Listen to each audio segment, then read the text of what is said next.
O Senhor esteja convosco. Ele está no meio de nós. Proclamação do Evangelho de Jesus Cristo, segundo Lucas. Glória a vós, Senhor.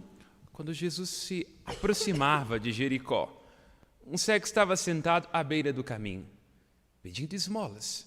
Ouvindo a multidão passar, ele perguntou o que estava acontecendo. Disseram-lhe que Jesus Nazareno estava passando por ali. Então o cego gritou: Jesus, filho de Davi, tem piedade de mim. As pessoas que iam na frente mandavam que ele ficasse calado, mas ele gritava mais ainda: Filho de Davi, tem piedade de mim. Jesus parou e mandou que levassem o cego até ele.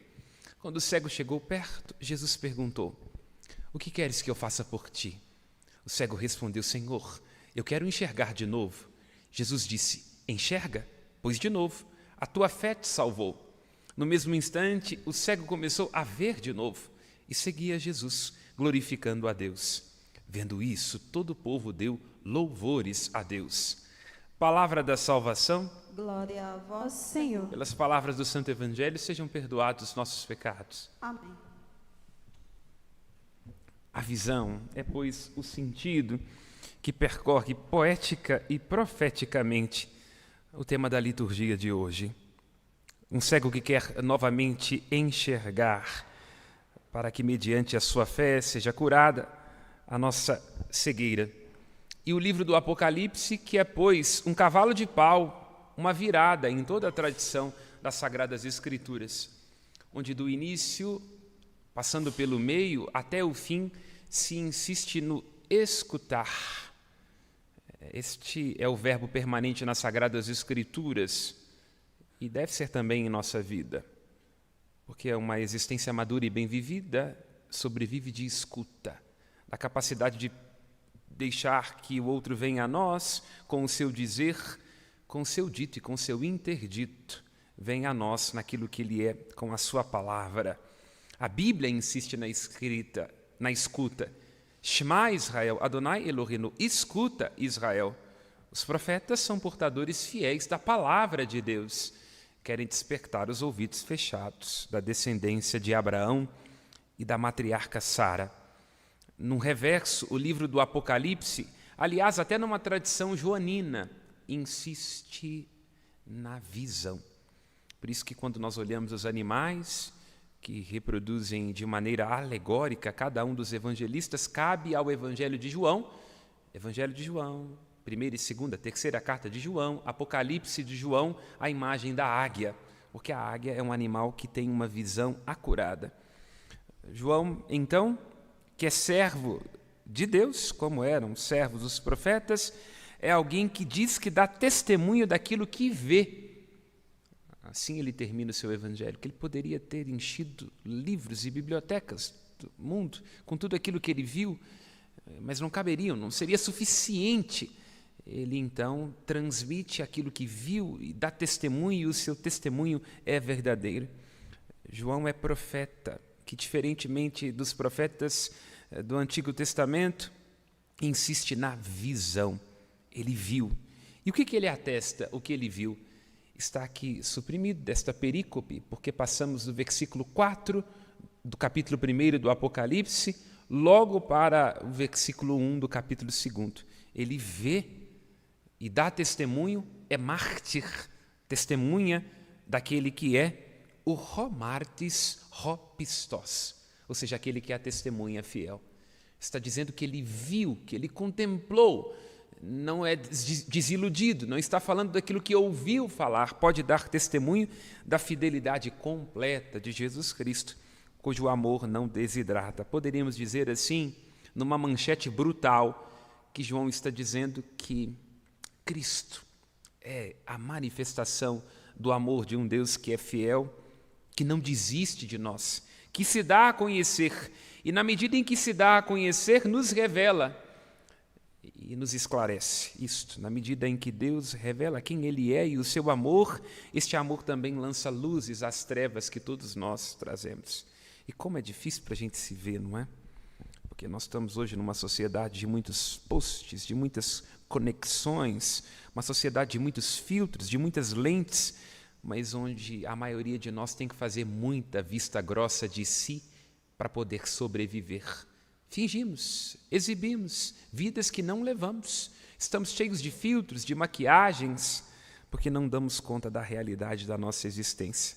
Somos tão exibidos, não é? Despudorados nas redes sociais. Não há diferença entre o público e o privado, entre o íntimo e o exposto, mas desconhecidos a nós mesmos. Oxalá esta palavra seja a profecia, que nós sejamos capazes de ver a Deus e também de ver a nós mesmos.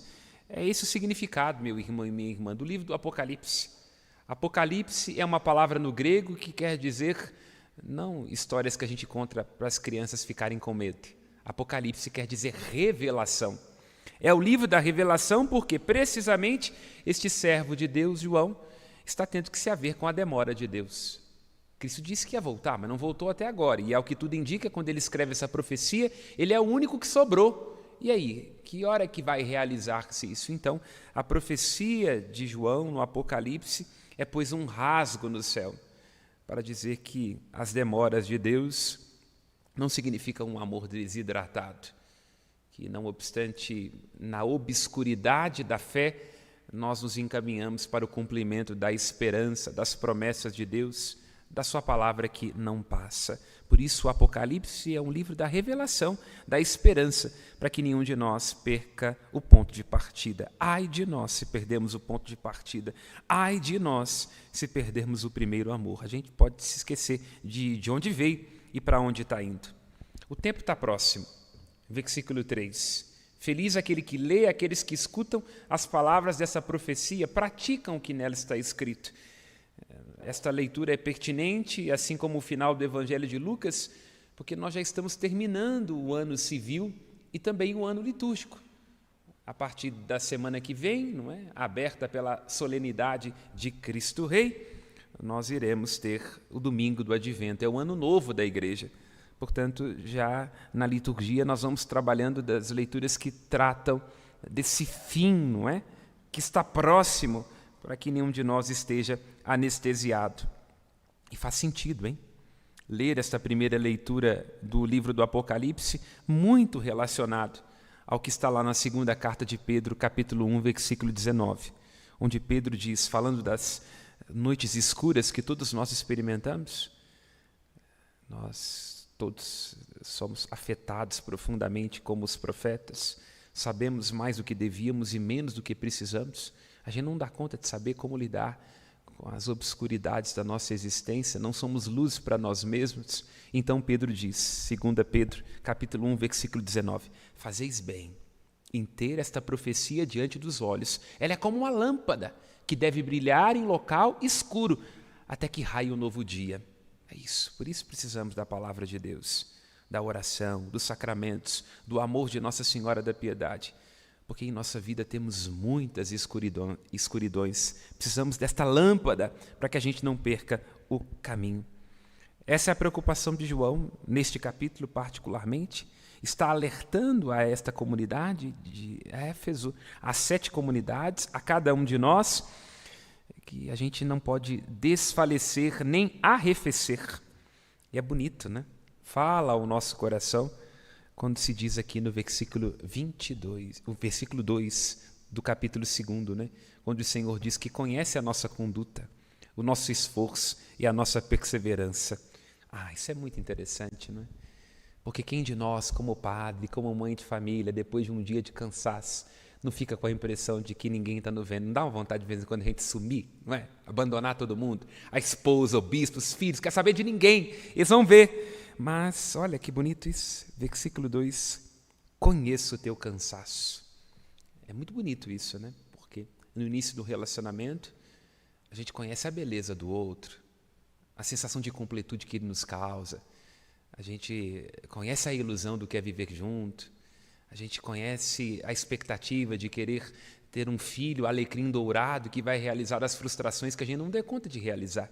Agora, conhecer o cansaço, estar presente diante da falta, respirar o limite, saber o que significa o amor que permanece quando a gente descobre que o outro ronca e que por debaixo da maquiagem há as marcas do tempo. Isso é próprio do amor. O Senhor conhece assim os que são seus. conhece o seu cansaço e, respirando o nosso cansaço, não nos abandona, porque Ele é a força da nossa fraqueza. Ele é o ar que nos falta quando o nosso diafragma e pulmões estão cansados. E Ele diz no versículo 4, não é? Todavia, conhecendo o vosso cansaço, os desafios, não é? O cansaço do passo mantido, eu tenho uma coisa contra vós. Porque no amor nós sempre estamos em disputa com alguma coisa, não é? Que diz respeito ao outro, mas que na verdade diz respeito a nós, não é? Nós estamos em disputa quando nós amamos. São duas facas procurando o corte, como nós cantamos aí nesse sertanejo universitário que nunca se forma. Versículo 4. Abandonastes o primeiro amor. E aqui me seja permitido, evidentemente por retórica, porque eu não vou brigar com Deus. Vídeo que Ele fez com Sodoma e com Gomorra. Parece que Deus está louco. Olha só, como é que Ele pode reivindicar o primeiro amor? Não haveria algo de errado nas Sagradas Escrituras, porque Ele está pedindo algo impossível. Porque no início de qualquer relacionamento, na paixão, seja ali daquela vida a dois, não é? Seja no trabalho, seja no investimento narcísico sobre os nossos filhos, o que existe é o ideal, não é? O ideal do que o outro deve ser. O que existe é uma regressão cognitiva, né? Todo apaixonado é idiota. A gente fala que o amor é cego, não é não. A paixão que é cego. Essa é a pessoa que eu esperava. O príncipe encantado. Vai cantar como Rita Lee. O príncipe vai virar um sapo, porque tem que virar. E é bom que seja assim. É uma tempestade, não é? Aquele sentimento, aquele aquecimento que a voz do outro nos traz, não é? E, naturalmente, o amor vai sendo o atravessamento desse susto com o outro que não corresponde ao nosso ideal, com a desilusão de tudo que nós imaginávamos que significaria uma vida a dois, ser padre, ser pai, e com a falta que o outro nos traz. Porque traz, não é? Amar dói. Se não envolve sacrifício, dá muito trabalho. É um parto que a gente tem que fazer da gente mesmo o tempo inteiro. Então parece que Deus está louco. Como é que a gente pode voltar a esse lugar? E é bom que não volte, porque todo apaixonado é idiota. Com o passar do tempo, o amor vai nos fazendo ver as coisas como elas são. O que é este primeiro amor, a respeito do qual se refere o livro do Apocalipse, e que ilumina também os nossos amores? É um amor que é zelo, fervor, dedicação, escolha e que é prática. Versículo 5, é prática. Então, o amor, ele não é um sentimento. Inclusive, porque o amor tem que ser apoiado em algo firme. Os nossos sentimentos não são firmes. Tem hora que a gente gosta, tem hora que a gente detesta.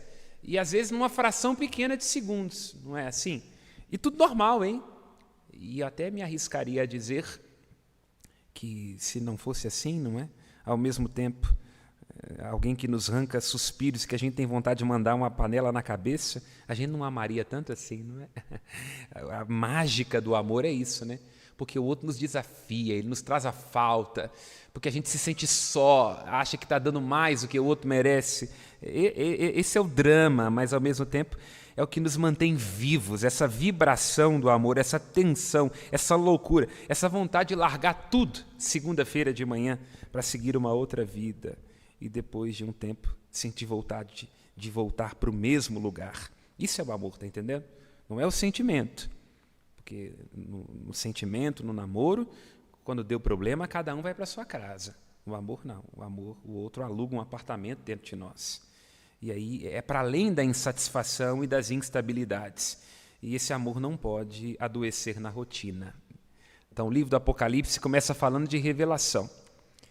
E aí, para seguir a tradição do pagode, ele vai mostrando que o amor também não pede só revelação, não pede molejo, tá entendendo?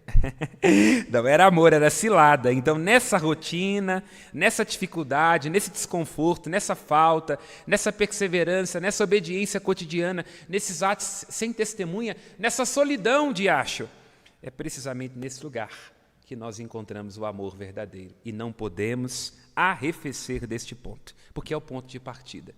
É o início, onde nenhum de nós nos forçou, ninguém te forçou a ser mãe, ninguém me forçou a ser padre, ninguém te forçou a se casar com essa pessoa. Então ali se deu uma escolha. E diante dessa escolha é preciso bancar isso. com atos sem testemunha, com obediência cotidiana, no silêncio da existência e nessa solidão. Porque nesse lugar onde a gente se perde, o nosso narciso se fragiliza, nesse lugar onde o nosso espelho se quebra, o outro não reflete exatamente aquilo que a gente pensava, aí precisamente nesse lugar se desabrocha algo maior do que nós. Que é aquilo que já estava lá no princípio, está entendendo? Só que a gente não tinha consciência disso. Lá na escolha, naquele princípio, na ordenação, na hora do casamento, no parto, já houve essa escolha. Só que ela vai tendo que ser confirmada ao longo de toda a vida. E ao longo de toda a vida, o que o amor vai nos ajudando a perceber? E o próprio Deus nas Escrituras aprende isso, tá? O que eu estou falando aqui não é heresia, não.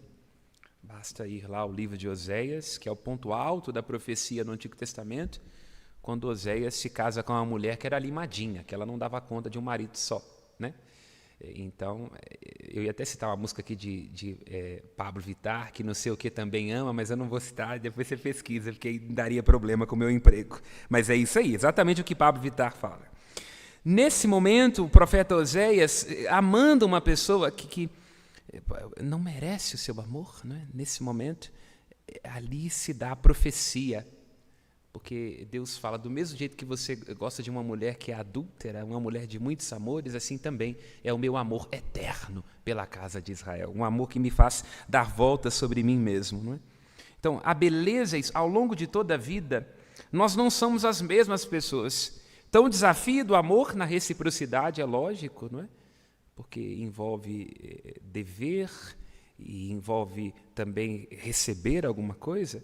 É uma solicitação e também uma dádiva, esse é o romance, não é? O diálogo, a dança, o tango do amor, ao longo de toda a vida, o que a gente tem que entender é que nós não somos os mesmos. Nem eu vou ser o mesmo no casamento, como padre, no meu trabalho, nem quem está comigo tem que ser forçado a ser exatamente do jeito que eu idealizei. Por isso, o que faz o amor sobreviver? Aqui está o livro do Apocalipse e uma chave de leitura para toda a nossa vida. O amor precisa de renovação de acordos. Você está entendendo? Num primeiro momento, nosso acordo a gente vai para a nossa casa, e aí você trabalha num horário, eu trabalho no outro, a gente chega em casa, aí lava a vasilha, e aí o outro faz a janta. Aí, meu Deus, tem os filhos, agora como é que nós vamos fazer? Quem que cuida de quê? Ou tem que mudar de emprego, um vai ter que trabalhar à noite, vai ter que trabalhar durante o dia. Então perceba, para que o casamento se mantenha nesse primeiro amor, que não é o primeiro sentimento, porque o primeiro sentimento é déficit cognitivo. Todo apaixonado baba, entendeu? Tudo é maravilha. Não é primeiro sentimento, é primeiro amor. Aquela primeira escolha. Aí nós vamos mudando muito para sermos sempre os mesmos, está entendendo? E vamos tendo que renovar os acordos, combinar de novo. É isso que o Apocalipse está convidando através de João às 7 igrejas. É isto que Deus nos convida continuamente, a renovarmos os acordos. E é isso também que é a garantia, não é, dos nossos amores. Não esqueça durante a vida de renovar acordos. Não queira que o seu esposo, que a sua esposa, que os seus filhos, que quem trabalha com você, seja sempre do mesmo jeito, sempre como você projeta, sempre segundo a sua expectativa. Não vai ser. Então, renove acordos, volte ao primeiro amor, mude muito para ser sempre a mesma pessoa. E aqui nós nos lançamos na beleza do Evangelho. Cristo se aproxima de Jericó, vê alguém pedindo esmolas, que clama a ele, Jesus, filho de Davi, tem piedade de mim. E a pergunta dele, essa pergunta é sempre fecunda. O que queres que eu te faça? Versículo 41. A bruta flor do querer. Eu queria querer, lembra Maria Bethânia, te amar o amor, construirmos dulcíssima prisão, encontrar a mais justa adequação, tudo métrica, rima, nada dor, mas a vida é real, de viés. Vê que cilada o amor me amou, armou. Te quero e não queres como sou, eu te quero e não queres como és. O que você quer? Porque se eu não sei o que é que eu quero, qualquer lugar que serve. O que eu quero, o que eu desejo? Por detrás destas discussões nossas, qual é a exigência verdadeira? Eu encontro o que está debaixo, que é isso que importa. O que queres que eu te faça? Eu quero ver de novo. É uma inclusão, claro. Seguimos a tradição judaica, é um midrash. Ver, revelação, passa pelo molejo, revelação, apocalipse, ver, eu vejo, dou testemunho, ver, eu quero enxergar. Meus irmãos e minhas irmãs, só a fé nos faz enxergar. Fé em Deus. A fé é esta virtude teologal que é uma semente da vida eterna em nós. A fé, meus irmãos e minhas irmãs, que não costuma falhar. A fé e o amor nos fazem enxergar só a fé e o amor. Vamos de Paulo, a nossa música brasileira. Só o amor conhece o que é verdade. Só o amor nos faz enxergar. Louvado seja nosso Senhor Jesus Cristo. Aos céus, nossas preces.